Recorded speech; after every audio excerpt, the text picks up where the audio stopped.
So apparently Dricus Du Plessis' people think that the upcoming fight with Sean Strickland is not going to be competitive. It's going to be a walkover. And I saw this headline and I saw that it was coming from Daniel Cormier. So I'm going to show some clips in this video that shows Daniel Cormier doing everything in his power to throw shade on what Dricus Du Plessis did with Robert Whittaker. And we'll actually talk about the narrative of fake injuries. It's okay for one person to be injured, but it's not okay for another person. I'm going to show you him flip-flopping within a 10-minute segment in terms of who can beat Sean Strickland and who can't, and I'll let you guess who can. And there's also a question to be asked about the source of this information. Who are these people that are close to Dricus Du Plessis? So before we get into it, if you can like, subscribe and share, I'd really appreciate that. Cheers. So in this article and in the video that Daniel Cormier put out there, he talks about Dricus Du Plessis overlooking Sean Strickland and that he's an afterthought. And as the article and the video goes on, and as we dig deeper into the video and into the article, you realize that nothing is even connected to Dricus Du Plessis saying this, and in fact it's Daniel Cormier who's saying it, and it's his favorite fighters, and guess who they are. So in this first clip with Daniel Cormier and Ben Askren, I want to show you in terms of Dricus Du Plessis and the perception around him since he beat the great Robert Whittaker, and what people have thought and how much that has elevated him as a fighter and how much his stock has gone up. But Daniel Cormier isn't long ripping that down here, and he wants to dig down into the root of this. There's no letting it go, especially when Ben Askren makes one little hint of a story that didn't really make it into the mainstream. I heard some rumors that maybe Robert Whittaker wasn't 100% at full health, but he's not the kind of guy who's going to make excuses. So really? Yeah, and you know, we both, I'm going to pause it there. Watch Daniel Cormier's face. He obviously has the inside scoop on this story because we know that Israel Adesanya is Daniel Cormier's type of fighter. So he hated that whole narrative between Dricus and Israel. And I think that is 100% behind what's fueling articles coming out from Daniel Cormier saying that his people are saying that he's overlooking at him and that he's an afterthought. I don't want to jump to conclusions in terms of saying that this might be a lie and that might be a lie. It might be true. He might have the inside scoop with Dricus Du Plessis' people, but if he does, I'd like to hear Dricus's thoughts on that, or the people that he spoke to in terms of the South African team that Daniel Cormier is in contact with. I'd love to hear them people come forward and say, yeah, we actually did have an interview or an interaction with Daniel Cormier and we did say this, because for me it's just a little bit unbelievable the fact that he's in contact with Dricus's people.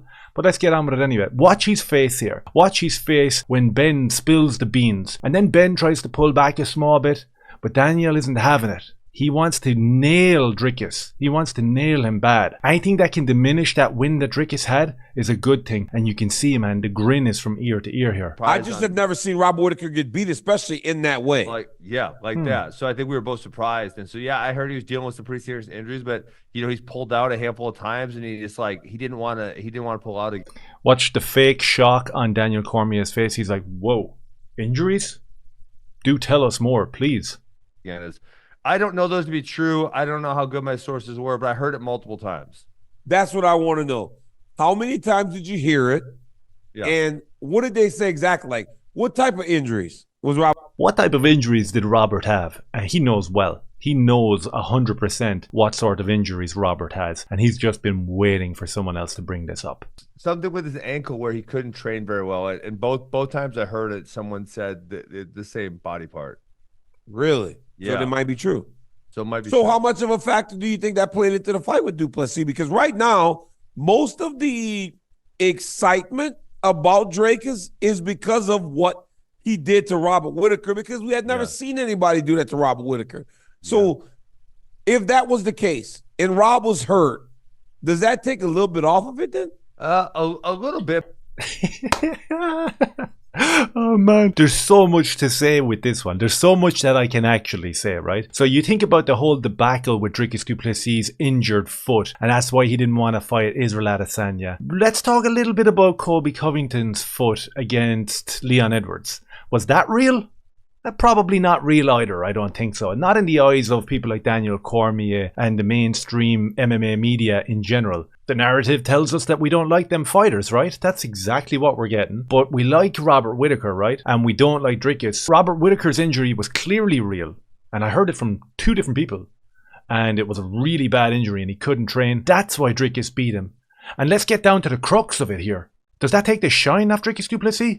Please say yes, Ben. Please say yes. So we can build this story.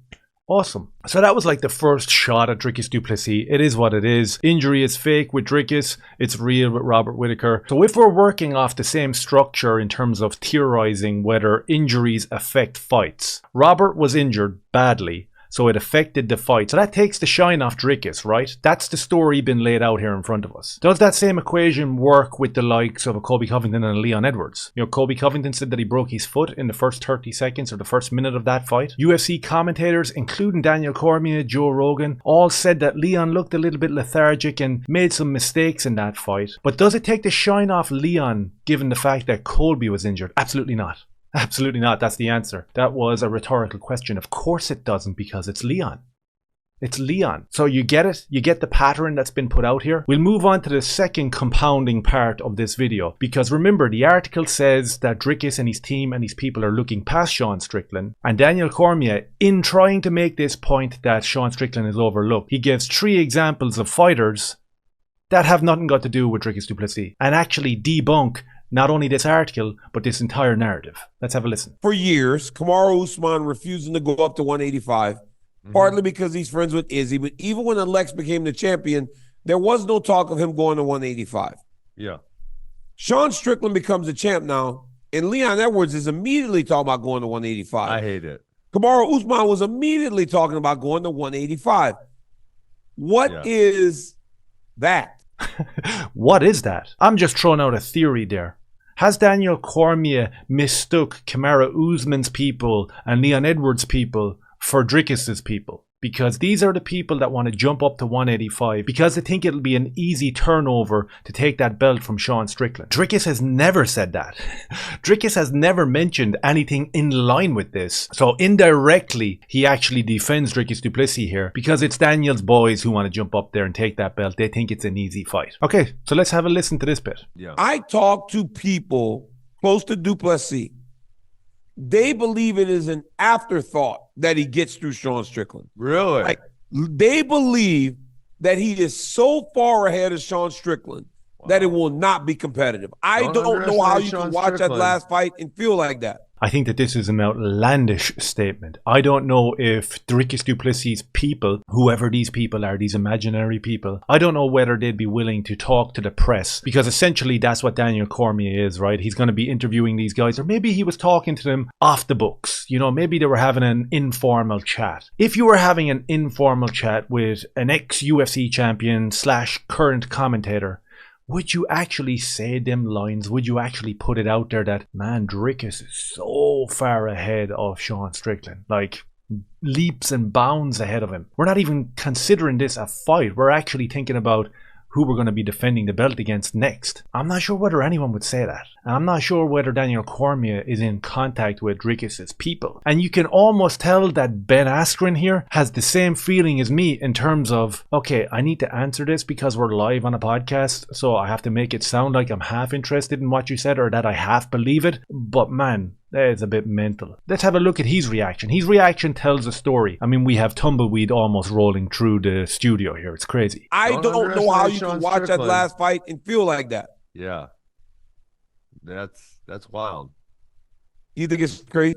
I think that's pretty crazy to make a statement that bold for Dricus Du Plessis. Yeah, I think that's pretty wild. No interest in engaging in this weird narrative of people saying that he's going to be absolutely obliterated, that Dricus is going to run through him. Ben is looking at him and he's like, yeah, that's kind of crazy, all right. Move on quick, bro, because this is ridiculous. No one's going to believe it. In terms of the breaking news that came out yesterday when Daniel Cormier said he spoke to Dricus's people and they were overlooking Sean Strickland, when we actually scratched the surface on the video that information came from, there is zero evidence to say that Dricus said any of this or any of his people would have said it. Zero evidence. In fact, it's the inversion of that. And the overarching point is Dricus doesn't have the skill set to beat Sean Strickland. Sean Strickland just obliterated our boy, Izzy. So there's no way people should be looking at this fight and thinking that Dricus Du Plessis possesses anything to beat Sean Strickland. Guess who can beat him? Do you think if Leon Edwards was to go up, though, do you think he could compete with those guys?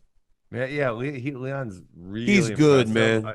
No, I'm not saying he's way better than Sean, but I'm Yeah. saying like it would seem as though the style matchup would be as ideal for him as anything he's going to find, right? Because at some point, So Sean Strickland's style is perfect for Leon Edwards, a 170 dude, to jump up there. It's absolutely perfect for him to get in there and do it. Dricus, he can't do it. You crazy? He barely beat Robert Whittaker. The only reason he beat Robert Whittaker is because Robert had a massive injury that we just exposed in this video. We should be looking at Dricus thinking there's absolutely no way. Absolutely not. He can't beat Sean Strickland, but Leon Edwards can. Of course he can.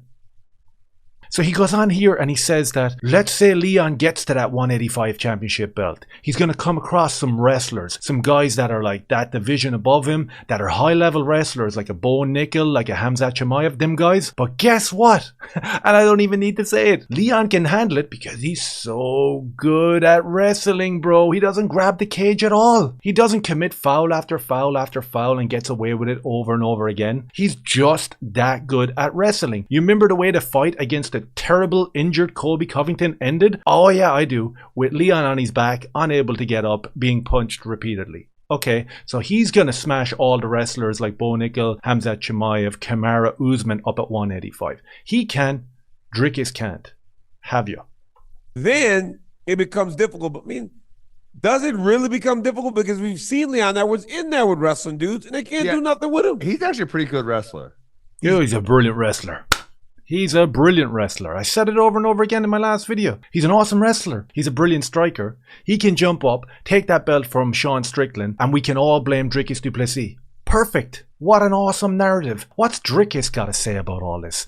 Surely Dricus is seething and he's frothing at the mouth to have a go at Sean Strickland. The tensions between the two of them, all the articles that are painting Dricus as this scumbag, surely he's going to come out in his next interview or his next podcast because Daniel is saying Dricus thinks that he can run through him. What does Dricus think of Sean Strickland? And but I mean, there's no hard feelings. I still have the world's respect for Sean Strickland. Yeah. No.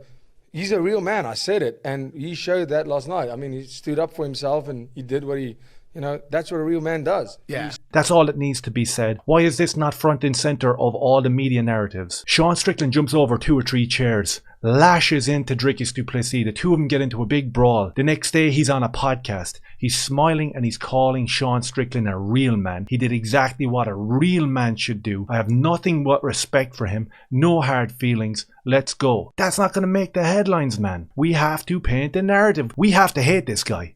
Remember that. We have to hate this guy. Be objective. This is what he is saying about Sean Strickland. Respect. A real man. Looking forward to the fight. No hard feelings. And on the opposite side of that, we have Daniel Cormier and the MMA mainstream media guys pushing this narrative that he doesn't really respect Sean at all. He's looking past him. I don't think it's true.